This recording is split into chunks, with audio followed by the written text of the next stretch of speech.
Hi, and welcome to another edition of Prepper Dan. In this particular episode, I'm going to be showing you some of the resources that I've had for a couple of decades. Some good hard copies of resources. The reason why I want to share those with you is because there has been whisperings in the last little while that the internet may need to go through a period of cleansing from all of the misinformation and disinformation. I began acquiring these resources a number of years ago when I purchased my first home in Southern Ontario back in 1988. That home needed some repairs, and not having a father since my dad died when I was just a year and a half old, the only real tool I had was a library card. So armed with that, I went to the library and got myself some books. Back in those days, it was VHS tapes. Fast forward a few years later when I moved to Nova Scotia, my second home was also fixer-upper. Then in 1998, I purchased myself my first farm. Having children then, we went ahead and put in large gardens, and then we got into some chickens and goats. My oldest daughter got into making different types of cheese with goat milk, and our world just started to expand from there. Eventually, we got ourselves a 200-acre farm and then a 56-acre farm. At one time, we had 450 animals on our farm. We did our own butchering. Our canning ventures expanded to where we would put in about 1,000 jars of preserves and bottled meat. Every year, we would become pretty much self-sufficient. All of my children learned survival skills. And actually, that farmhouse, needed a new foundation. So we picked up the house, moved it down the road and into the woods about half a kilometer. I taught all of our children how to do plumbing, electrical, concrete work, roofing, and drywall, which, by the way, to this day is not one of my preferable things to do. Eventually, even working full-time as a pastor and missionary and paramedic, I purchased an agricultural farm feed store. Then we got into a bakery and then a outfitters and gun shop. I didn't know anything about owning businesses. But I tell you all this not to brag, but to tell you that with good resources, I was able to expand my skill set and my businesses. And you are able to do that as well. So today I want to share with you about a dozen or so resources that I've acquired over the last couple of decades. Most of them will be about our farming and agricultural and gardening. But I want to share these with you for a couple of reasons. Number one, there's been whisperings that the internet may need to go through a period of this cleansing.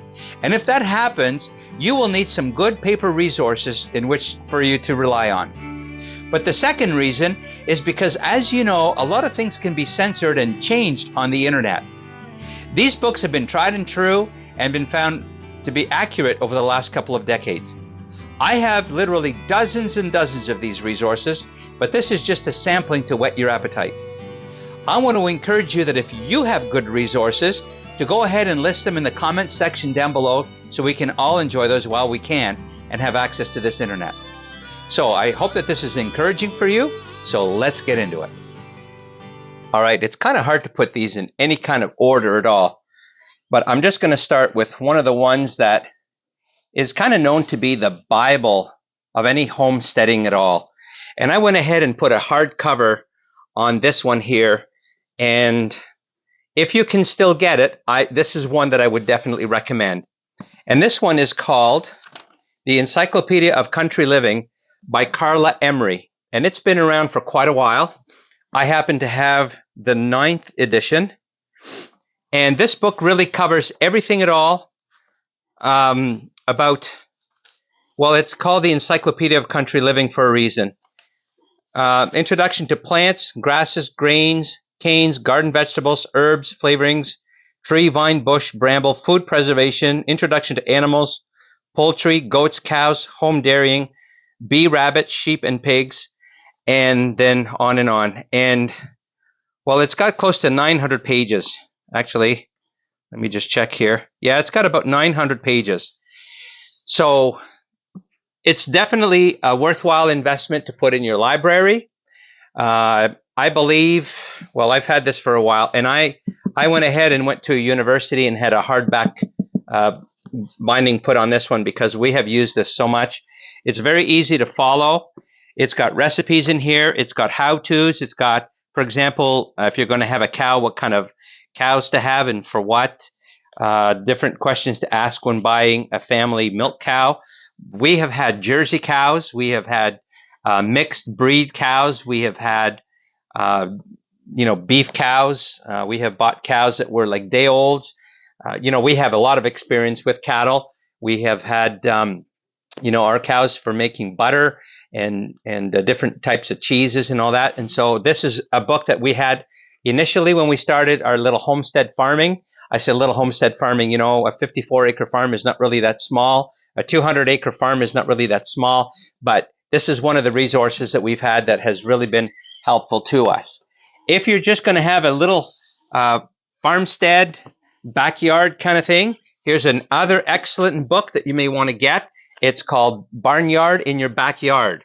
And literally, it covers a lot of the same kind of things, but it also covers more like in housing. If you're going to have a little chicken coop, if you're going to have a little building for your pigs or for your goats, it covers everything from sheep shearing and what to feed them, the gestation period of different things, and all that kind of neat things. How to build rabbit cages, choosing different breeds of rabbits and ducks and geese and on all that things, and ducks and geese is something else we used to have. We used to raise pheasants and all that. So now some of you may be thinking at this point, wait a minute, now I live in the city. I may not be able to do that. If you have friends that live in the country and you may want to go in on them for some of these things, these are all things to consider in this day and age. The powers that be want everybody to move into these 15-minute cities and that, but there are still some people that live out in the country. And so you may want to go in on them. And so you may not know anything about them, but get some of these resources and start reading up on it. And this will help you kind of decide. You may want to just get 1 or 2 or 3 of these types of animals and that kind of thing. A classic that you can still get today is Reader's Digest did put out some really good books a number of years ago. Back to Basics is one that covers a lot of information as well. It covers a lot of the old steading type of tools, as well as some of the things that they used to do around the farmstead, how to repair old things. Sometimes you go to yard sales and you find some old hand tools. Well, if the power goes out, your power tools are not going to work. I've got a ton of power tools, and they're great to have. But if the electricity goes out, they're useless to me. So I have a collection of hand tools that I use, axes and some hand drills and different things. So don't pass those by at yard sales. But this Back to Basics one here tells you all about, the natural things you can do with plants and different things. Homemade ice cream, horses, and like livestock, different kinds of livestock. Anyhow, it's got a lot of wealth of information in here. And at the end of this presentation, I'm gonna give you a couple of hints as to where you may be able to find some of these books. Like you may watch this video and leave your house and go right away to a couple places that I'm going to suggest to you. But if not, there may be some places online that I'll suggest to you as well. Also by Reader's Digest is this illustrated guide to gardening. And some of the principles in here never go out of style. Okay, and so you may have a patch in your yard or in your property that's 10 feet by 10 feet. It's amazing what you can grow in a patch of land like that. And you may say, well, I don't have a rototiller. My soil is rocky or whatever. Where we live here in Cape Breton Island in Nova Scotia, our house is up on a hill here, and we're on a river, but we're basically in a gravel patch and in a gravel yard. And so all of my gardening is done, besides the greenhouse, it's done in raised beds. And what we've used in the past, and I've done successfully, is lasagna gardening. Now, we don't actually grow lasagnas, but it's called lasagna gardening. And basically what you do, you start with a patch of soil or a patch of grass even, and you just layer it, with a little bit of dirt, grass clippings, leaves, compost, and peat moss, and you just keep layering it. The grass eventually dies. And within about a month to 6 weeks, you can put your hand all the way through and you'll have worms in there, and you can just plant your seed right there and you'll be amazed at what you can grow. You can even put some boards around it and make a raised bed. And so this lasagna gardening book I have had probably for close to 20 years. And it's another book that I would really highly recommend. Okay, Lasagna Gardening by Patricia Lanza. A very good book as well. Let me just skip over to another book here that I've referenced to before. It's called 5 Acres and Independence by M.G. Kains. Just a side note on this, if you only have 1 or 2 acres available to you, you can use a lot of the principles from this book into the little patch of land that you may have. Okay? Because it talks about how to set up your land, how to where to put your garden, where the sun is facing, where the prevailing winds are, if you have a sloped piece of land. So it gives you all of the do's and don'ts about like the shape of your land and how to set up your land. If you're going to plant some fruit trees, plant dwarf fruit trees as opposed to the ones that grow full size and take like 5 to 10 years to produce fruit. So it's got a lot of good principles in here, how to deal with weeds, soil surface and management, fertilizers, soils and their care, greenhouses. We have a small greenhouse here that's 10 by 16, and we grow all kinds of food in here, and we actually grow food in there year-round without any heat. Frost damage and prevention, poultry, irrigation, functions of water, water supply, windbreaks, pros and cons. So there's all kinds of information in here. 5 Acres and Independence. Here's another little book that it's not a must, but it's a fun one. Shelter, Shacks, and Shanties. There's actually a few books in this series. This was originally published in 1914 by D.C. Beard. There's lots of photos in this particular book here. And, sometimes we go in the woods here. Now, we have a few acres in our property, but, you can cut down a few trees and make yourself a little shelter in case the weather gets bad or you just need to find shelter somewhere. And it's good practice just with an axe or a hatchet just to build yourself an emergency shelter because you never know what may happen. But again, it's a fun book. You can put this book on your coffee table, and there's tons of pictures in here, like literally like hundreds of little photos on how you can build yourself a little shack, a shanty, a shelter, and you can even incorporate some of these ideas into like a little animal shelter in that. Another absolute must, if you're going to garden, if you're going to put some crops in your house and that, you need to be able to store them. Root Cellaring by Mike and Nancy Bubel is an absolute must, a book that you must have in your library. And again, some of this information may be available online on YouTube or whatever, but again, that may disappear.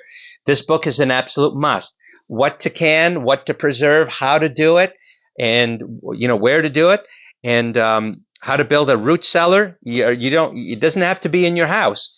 You can actually build a root cellar outdoors, and the best way to do it, most efficient way to do it.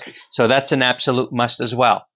Another book that I have, but again, there are many of these out on the market, Growing and Using the Healing Herbs. I did a video recently on the tower garden, and we grow some herbs in our tower garden, but it's so easy to grow some herbs in your home, in your garden, in a little greenhouse. And there are some herbs that are beneficial to you and your health. So this book here is just Growing and Using the Healing Herbs by Gail and Shandor Weiss. But again, there's a lot of these types of books out there. The benefits of having herbs in your house, you can dry them, you can dehydrate them, and put them to use in your cooking, in some of the things that you bake, like your meats and flavors and different things like that. So another good book to have is that. Seed Starting Primer and Almanac, The Gardener to Gardener. This is a Rodale organic gardening book that you can get. And, it's getting harder and harder to find good organic seed. But if you have friends that save their seeds or heirloom seeds, this is a guide on how to preserve your seeds. And it's also a guide on how to start your seeds successfully indoors each and every year. And I've had seeds that I've used, seed packets that I've, maybe 10 years old.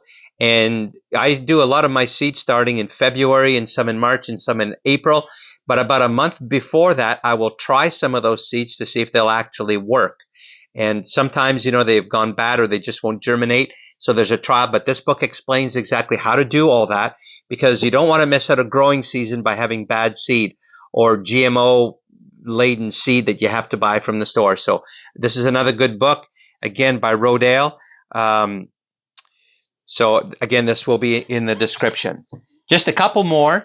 So this book here is by Nikki Jabor. I've actually met Nikki and attended some of her speaking sessions here. She's from Nova Scotia here. just outside of Halifax, the Yearround Vegetable Gardener. Actually has a couple more books here now. And this book will show you how you can actually grow food year-round in polytunnels, in greenhouses, and how you can harvest in summer and how you can harvest in the winter. So again, it's a very good book to have, and I would highly recommend it. And Nikki is very knowledgeable in everything that she talks about. She used to have a radio show here in the Maritimes. This last one I'm going to share with you here is by the Creative Homeowner Series, Backyard Homesteading, a Back to Basics Guide to Self-Sufficiency. And it covers a lot of different topics: how to set up your land, how to set up your water systems, how to grow, raising vegetables and herbs, fruit trees, plant by plant, shrubs, grapevines, brambles, and how to set up your yard if you have chickens, if you have different small animals, ideas for coops, and how to set up all your structures so that they make sense in your yard. And one of the things we did when we had that old farmhouse there up on the mountain that we had to move is because we moved it so far from its original location, the well that we had, the water was so good, rather than drill a new well, we kept the old well. We had to run quite a bit of water line, but the old barn that we had, it was a huge barn that was built in 1881. We ended up actually having, we kept the water line, but we piped water into the barn. And we hit some bedrock, but we drilled through the bedrock and piped water into the barn, which made having the animals in the barn so much easier. You know, we had pigs in there, we had horses, we had chickens, we had cows, and we had goats. And so rather than get water from the stream that ran next to the barn or get it from the house and run a hose in the wintertime, now we had water in the barn, we had heat tape around it. And so a book like this will show you exactly how you can do something like that and make life so much easier. If you have a shallow well, you know, it shows you how to put one of those pumps, a shallow well pump, that the water will go down and not freeze in the wintertime. So anyhow, so this is just about, 10 or 12 resources that I have used faithfully. I've got a couple of shelf loaves, really, of books that I have used, and I don't want to take time to show you all of them. But this kind of gives you an idea that, you know, you have power. You know, you've heard it said, Tanya Gar, the founder of Action for Canada, often says knowledge is power. And that's true. But you have to use that power and transform it into something usable. One of my favorite verses in Scripture is in 1 Thessalonians 4, where it says, "Make it your life's ambition to lead a quiet life and to work with your hands so that you will have need of nothing." And I've always been a productive person, and I didn't always know everything, but using some of these resources, you can learn how to do things. And I want to encourage you. You may be sitting here thinking, oh my goodness, this is overwhelming, but it doesn't have to be. I learned to do one thing at a time. And as a matter of fact, at one point, besides working full-time as a paramedic, I had been a pastor and missionary for 17 years. I purchased a farm feed store, and then started a bakery, and then we had an outfitters and gun shop. I didn't know anything about running a business, but we learned. And so if you have a little bit of ambition and you can learn to do something, I want to encourage you, get some resources and get some books. And while you can, maybe learn some things off the internet. Okay, so where do you get some of these resources? Well, I have a few spots. You can go to Value Village, and there should be a section or two in the book section there. One of them should be like gardening or outdoors or whatever. And look through that and visit that section often, because sometimes I'll find some of these books. Now their prices kind of vary, but you know, you'll find a book like this and it'll go for like $2 or $3 or $4, which is this one here was $19 Canadian. Right? So you may only pay $4 or $5 for it, but it's still a bargain and still a deal. So you can also go to your library. Now, our library here in Sydney has an entire section of books that they're selling out or discounting, and they're like $2 or $3 or $4. So go to your public library and see what they're selling off. There's a couple of websites that you can go to. One of my favorite is thriftbooks.com, and I often order books there. They have a points reward system. And so they'll ship to Canada, and the shipping is usually fairly reasonable. So, you know, for a book like Root Cellaring on Amazon. This one here was $21.50 Canadian, and that's quite a few years ago. You may get free shipping in that, but on thriftbooks.com, this book may be, let's say, $6.99, and there's shipping maybe $5, so you'll still get a deal. Okay, so check Amazon, check thriftbooks.com, and then there may be some other sites in Canada that you use, so please put those in the description. So I hope this helps you out. We just want to encourage you to get some paper resources in case the internet gets shut down, in case things decide to go sideways, in case they decide to just cleanse the net and there are no more resources. You'll be all the smarter because you have resources. So you've got this winter to kind of stock up, do some reading, and get smart and get some knowledge so that you will be powerful. So I'm just going to sit here by the fire for a little while, enjoy my nice hot cup of chaga, and I hope you found this helpful. So thanks for being with us on this edition of Prepper Dan, and we'll see you next time. God bless you, and God bless Canada.